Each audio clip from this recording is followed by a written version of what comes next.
everyone. My name is Ruth Ann Rose, and I'm the founder of Rose Marketing Solutions. Thank you for joining us today for our series. We just really want to tell stories of how people are changing their business model or adapting their business model in 2020 to get used to our new norm. So today I have Kerri Garbis joining me with Ovation. I'm just so thrilled to have her here. Their company really specializes in getting people to tell their business stories in a better and more professional ways, and also, gaining professional presence. So I'm very, very excited to have her tell us some more about her company and how it all started. So Kerri, how did it all start? What's the beginning of Ovation? Thank you. Many, many years ago. So it really started when I always talk about how I've been an actor or actress, whatever you want to say, since I was a kid. Sometimes I'll be like, I've been an actress since birth, depending on my mood.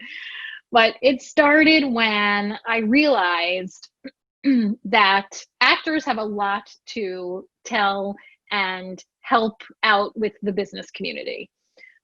So how that kind of manifested was in many different ways. But one day I was in New York working as a professional actress, so as I had been since I was a kid, and I was just kind of hanging out in my apartment, and my phone rang, and it was a friend of mine from high school.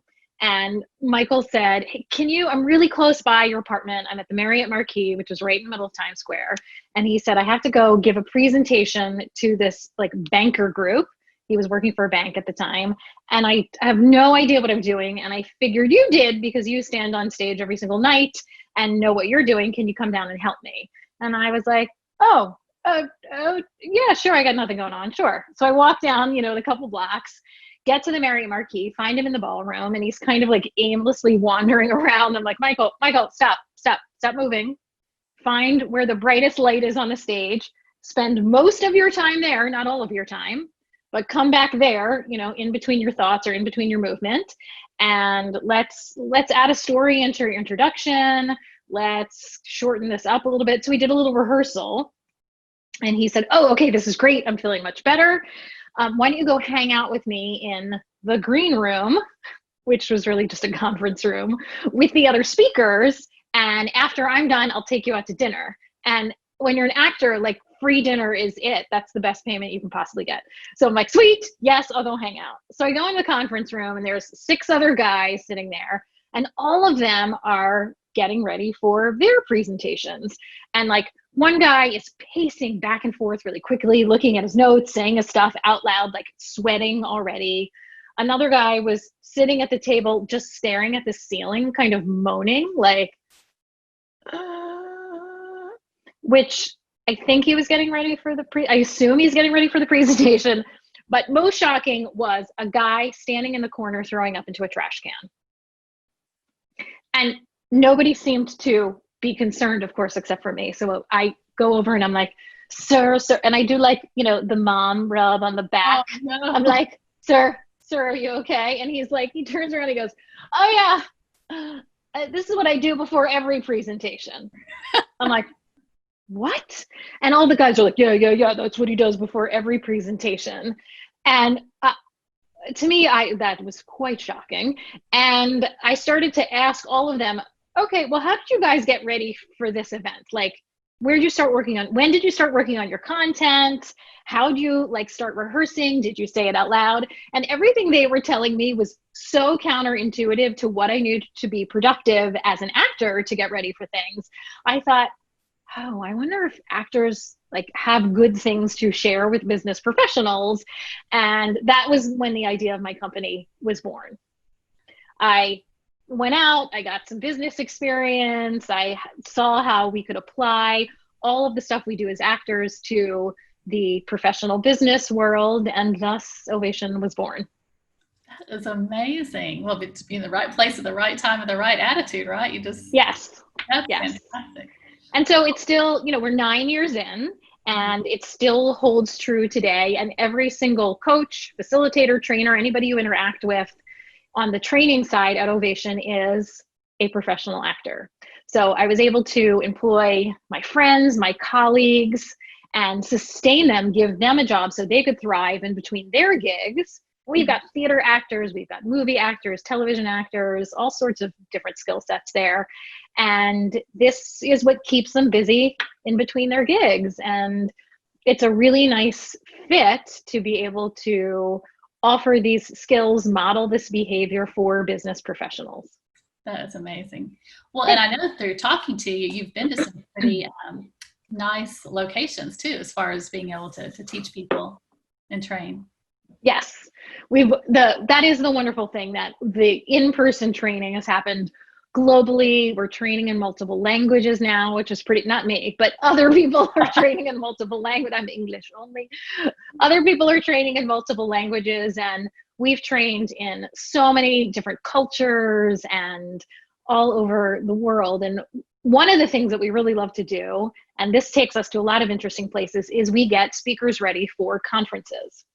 So we'll do a ton of coaching, either on site at the office or virtually.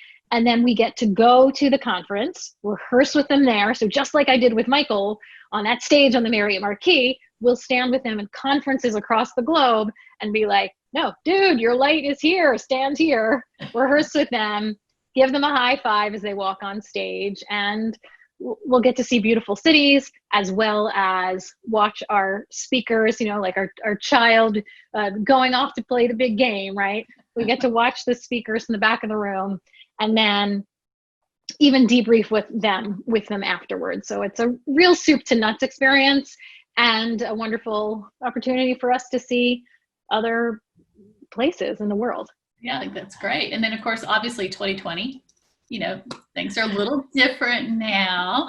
So why? What happened? Yeah, what's going on? I don't even want to say the words, Right. But obviously we're in a new norm. Yeah. With COVID-19 and everything. So obviously that's had to change travel for you, but what else has changed in your business model, getting used to this new system that we're in right now? Well, there was a belief, for myself included, for a long time that this training had to happen in person. If we're teaching in-person communication, it had to be done in person. And I kind of had to take that idea, chop it up into little pieces, and haul it out the door one piece at a time. And while prior to, I would say, March of 2020, our business was consumed, our buyers were heads of HR, heads of learning development, heads of sales training, and event or content or speaker managers for conferences. Right. So now the main buyers, well, we're still in learning and development and HR, they're dealing with a very different problem right now. So our main engagements right now are with the event planners, the content managers, and speaker managers for conferences. All the conferences within 2020 have now gone virtual. So who better to prep their speakers than people who are very confident and very comfortable here on the small screen? So we've been engaging in a lot of either webinars, a ton of coaching, rehearsing just like we did in person, right? Giving people high fives as they walked on stage. We're doing it virtually on the small screen and getting people ready for conference delivery in this environment.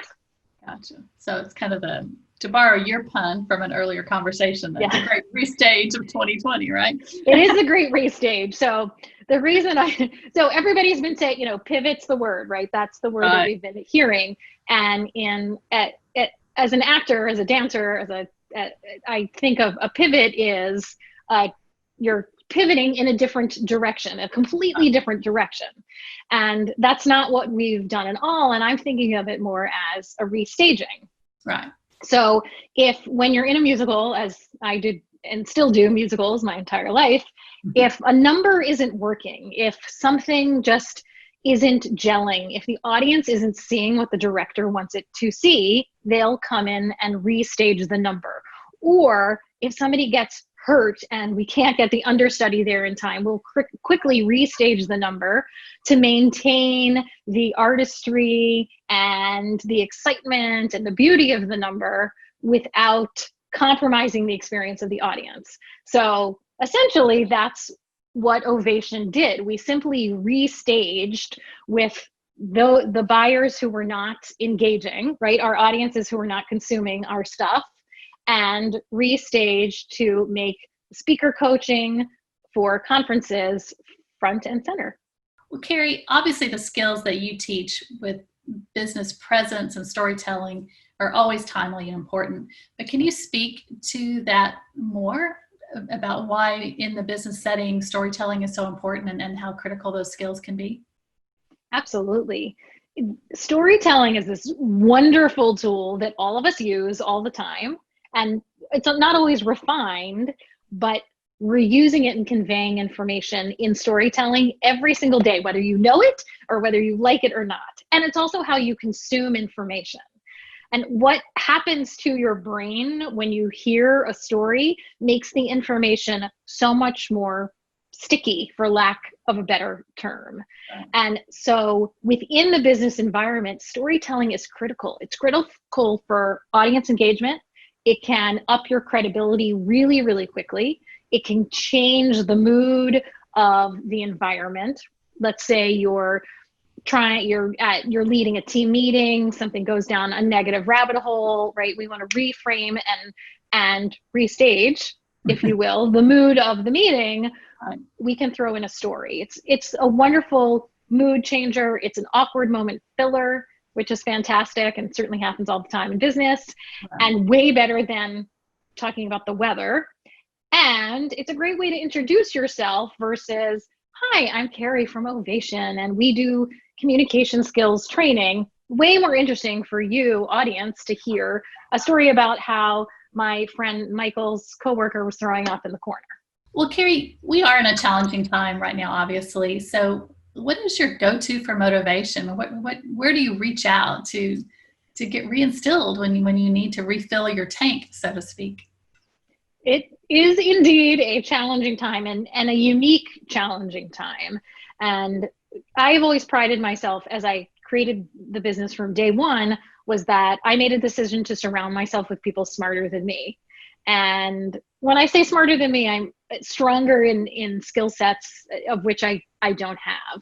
And one of the resources that I have found that has been critical in the success of Ovation is the Entrepreneurs Organization, EO, and being part of that program and those immense resources. So I can turn to my mentor at EO for help and motivation. I can turn to my colleagues within my chapter or my accountability group and say, hey, this is what I'm really struggling with. Do you have any experience to share with me around that? And while maybe their experience isn't 100% direct, right? There's not people in my exact space in that group, but they've been through similar challenges within their business, even though it's vastly different. So it's surrounding yourself with motivated, smart, like-minded people who are in your shoes at some point. Right. Yes, I feel the exact same way with my chapter and accountability group.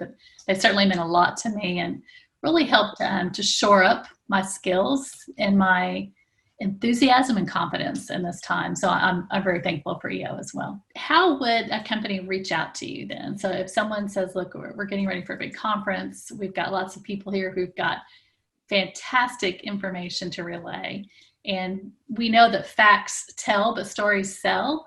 So obviously there are lots of people who are going to need your services. How do they book you? How do they get in touch? And what are the first steps they would need to do? Find us. We're easy to find. We're at getovation.com. Our tagline is get prepared, get confident, get ovation. So getovation.com and let us know you want to chat. We will immediately get, ideally on a Zoom call, right? Camera, face to face, and talk about your goals and what are the speakers doing today that we want them to change, or what do we want them to do after getting engaged with us. And every engagement is different. Whether you have 2 speakers or 2,000 speakers, we've got the infrastructure and staff ready to go and execute on it. It's easy to engage with us, and we pride ourselves in making it simple to execute. We can take on all the scheduling. Again, we've got resources for multiple languages as well, and really creating a package for speaker coaching within whatever budget and time constraints that you have. Well, thank you, Kerri, for joining us today. I was so glad we got to talk and to visit and learn more about Ovation. So I do appreciate your time, and I'm sure everyone out there has appreciated it as well. So thank you very much. You're welcome.